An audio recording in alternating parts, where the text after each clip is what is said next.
Now, the funny thing is the I will take partial credit for the accident because I was driving very fast, but there was a standing rule in my car: do not fuck with my radio. It's my radio, my car, my music. Fuck off. I don't care what you think.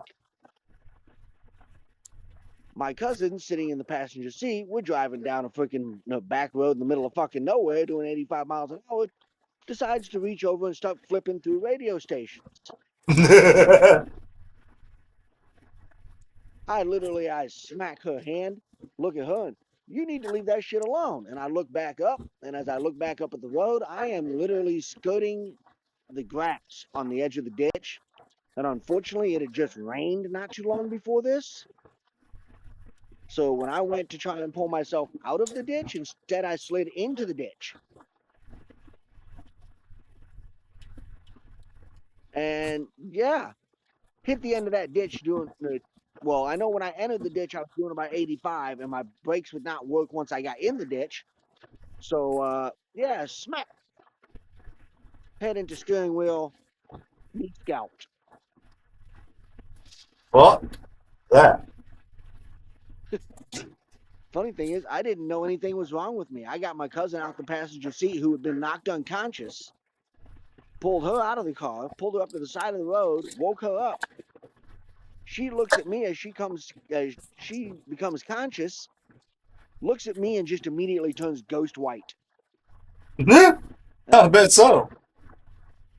And I'm just, what the fuck is your problem? Snap out of it. I'm trying to shake her and whatnot. And she takes my hand and sets it on top of my head. Funny thing is my first words weren't, oh fuck, or none of that. It was, where the fuck is my hair?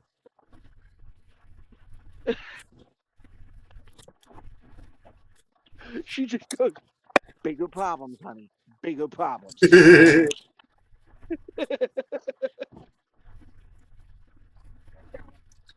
Yeah. Oh God. But I mean, something was watching out for me that night because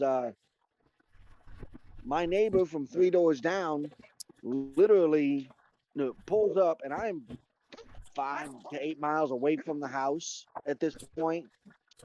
Mocha, calm down. Dude, I am 5 to 8 miles away from the house, somewhere in that range, in the middle of fucking nowhere. But this guy just happens to pull up right where me and her are at. Looks at me and just takes the shirt off his back and goes, tie that on your fucking head, and throws it at me. Dude, and I was 17, so this was 1998. Luckily, this motherfucker had a cell phone, which you know what cell phones were like in 98. Not very Oh, the reliable. 90s. But he manages to call an ambulance. Then he calls my dad so that I can tell my dad what the fuck just happened. That was a wonderful conversation. Yeah. I didn't lead with the fact that I was hurt, but up until that point, he was like ready to just ream my ass. Then when he realized that I literally didn't have the skin on top of my head, he wasn't ready to ream my ass quite so much anymore. Hey, I mean, it makes sense. I trust everything, but no, I wouldn't. Yeah, no.